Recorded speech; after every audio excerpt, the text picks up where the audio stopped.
Hey, how's it going? And welcome back to another Hardcore Iron Man progress video.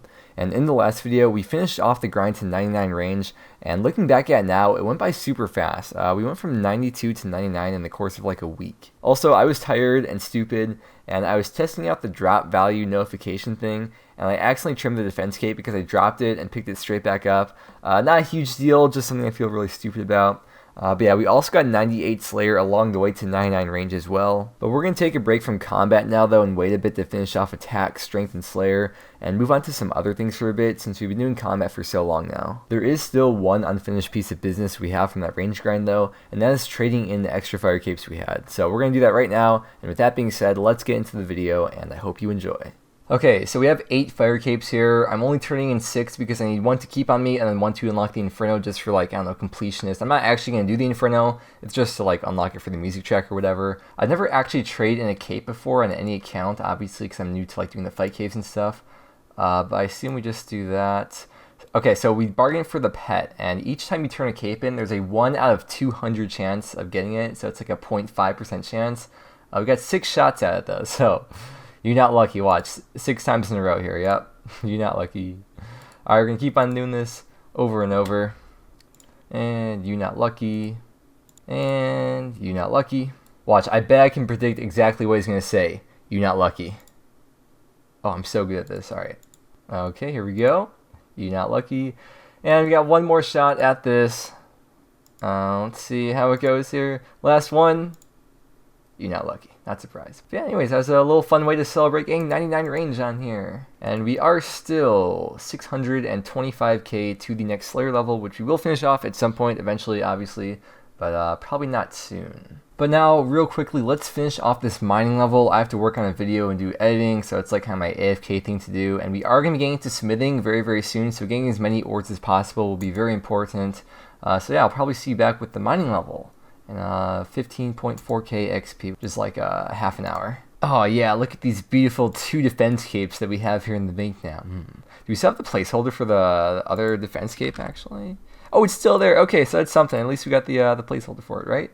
See, I know between these mining levels for you guys, it's like 5 seconds or 10 seconds, but for me, between each mining level, it's like 30 hours. And of course, as I'm filming, I can't mine a single ore. We just need 1 more. It's gonna be 95 mining. There it is. 95 mining. Over 900k to the next level, and that is so bad to look at.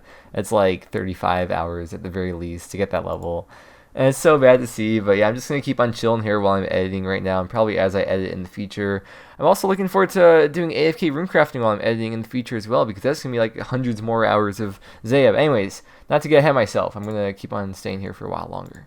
So today's Update Thursday once again, and I've just woken up to some very, very unfortunate news. Birdhouses are going to be nerfed. Well, slightly nerfed. The amount of nests you get from them are going to be nerfed. So that's some very unfortunate news. But you know, Jagex is always looking out for the integrity of the game, and I think we all knew that birdhouses were OP, I guess, in a way. I mean, they are, but they aren't. And like they said in the news post, the price of brews are ridiculously low, and it's for the best of the game. And so I guess they're going to be nerfed soon. I don't know when it's going to happen or whatever. Apparently they're going to pull a higher hop seed stock for Olivia, so that'll be nice at least. Apparently there will be another hop seed store in the farming guild if that passes. I think it passed already. So at least it'll be easier to get seeds. But yeah, we're going to be getting less nests, so I'm glad I have like so many nests now from all these like months of doing birdhouse runs. They also added 3 more teleports that you can add to the portal nexus now. They added Gorak, Karolanger, and Catherby. Now, Karolanger and Gorak are both in the wilderness, so I probably won't add those. But for Catherby, that's going to be nice. That's a lunar spellbook teleport. We need 3,000 astral runes, though, so I'm going to hop around a bit. And hopefully the shops aren't too bought out. There's probably a lot of Ironmen buying astral runes right now, maybe because of this update. But we'll see if I can buy enough, and then hopefully you can add that teleport. That'll be nice for farm runs. Something else I've noticed when you use the portal nexus is that you appear right there. Like there's no teleport animation or anything, you literally just like instantly appear to where you're going. So if I go to Lunar Isle right here, boom, I just instantly appear there. Whereas usually if you teleport, there's like a whole like little animation or something. Oh my gosh, finally, this is the exact amount of number of astral runes, okay, +1, that we need for that. We need 3,000, and we got 3,001. I've been hopping around. It's been hard to find worlds. Most of them had like below 100, like I was saying, like I predicted. I guess I kind of guessed that correctly, but we now finally have enough. It's not really worth it for me to craft them because I don't have double astrals yet. Even so, it is more efficient to buy them and just make up the cost otherwise by doing like gargoyles or something else. But yeah, I guess in times like this where it's like almost impossible to find astral runes, you get like logged out from hopping around too much. I guess this is a better method. But yeah, let's go to the house right now and add the Catherby teleport. So we'll go over here, go to configuration. There's Catherby. I think we just drag it over here and save and close, and we are all good now. Have a new teleport in here. And we still somehow managed to stay above a 10 mil cash stack, just barely, but we still have that green little symbol right up there. Now, I've also been told that our girl Neve has a little present that she's been saving for us for a long time now. So let's go over to Neve over here and grab a reward from her. Go over to buy. There's this little thing called a rune pouch that we can now buy for 1250 Slayer points. So, we're going to go ahead and buy this. And oh man, that is beautiful to have. I feel really bad because a lot of hardcores are doing Willy Slayer for this, and now it's like all that work was like for nothing. Like, it's cool for me to have it. Like, it's not like a huge deal to have. It's not going to help me out like an insane amount, but it's like a nice little quality of life thing to have, I suppose. Something else that was just changed was like for the last week, I believe since the last update, if you hovered over your total level, it showed that you're free to play total level, and they got rid of that this week when you're in Members World. I thought that was kind of cool to see personally. Like I never really thought about what my free to play total would be, so I thought it was kind of cool to have that there, but now it's gone, but oh well, what can you do? Alright, so usually after this patch, I would either teleport to Camelot or go to my house and use the Camelot teleport from the Portal Nexus.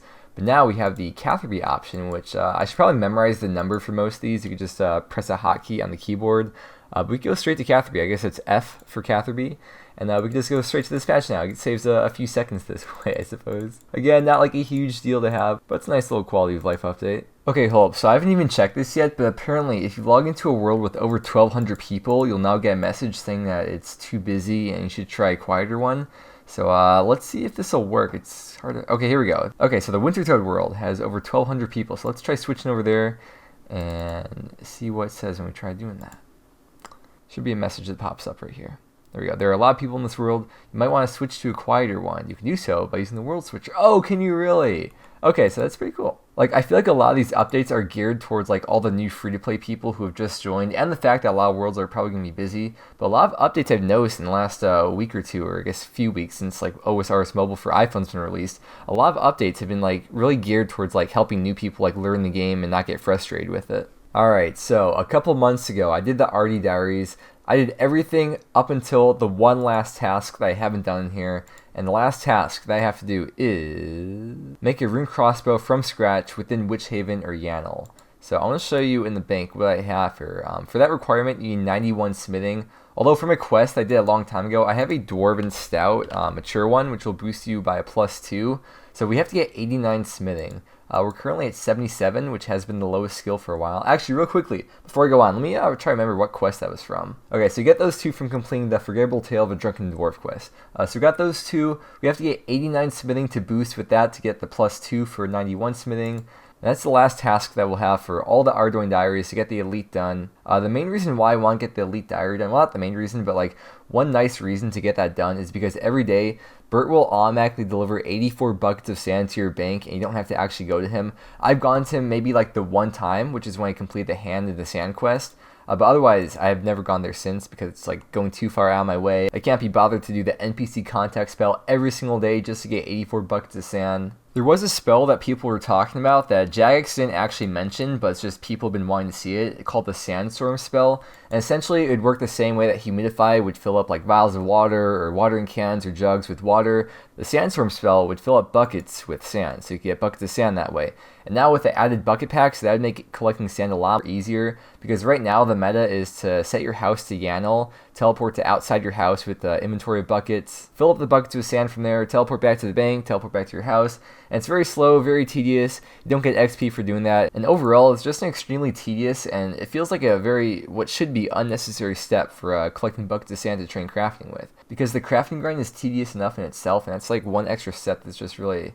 I mean, I'm probably biased because I don't have 99 crafting. I'm sure a lot of Ironmen who already got 99 through like charter ships or through collecting buckets of sand probably don't want to see that because it devalues their XP. So keep that in mind as I'm saying this. But I personally would really love to see that come into the game. I've never actually done the method of collecting sand. I've been kind of like holding off, hoping that maybe they'll add the sandstorm spell one day. So don't quote me on this, but I believe it's about just over 2,000 buckets of sand that you could collect per hour doing the YANL method. And I'm pretty sure with giant seaweed, you're going to have like tens of thousands of buckets of sand. But anyways, point being that over the course of the next 6 months or whatever that I'm not training crafting, it'd be nice to get a bunch of passive buckets of sand without even like trying to get them. So that's kind of like one of the big reasons why I want to get the RD Elite Diary done. It's also unlimited teleports to the RD farming patch, which will be nice for herb runs. But yeah, anyways, we are about to get into smithing, so let's collect all these ores, and I want to go to the GE and do something very fast before we get into it.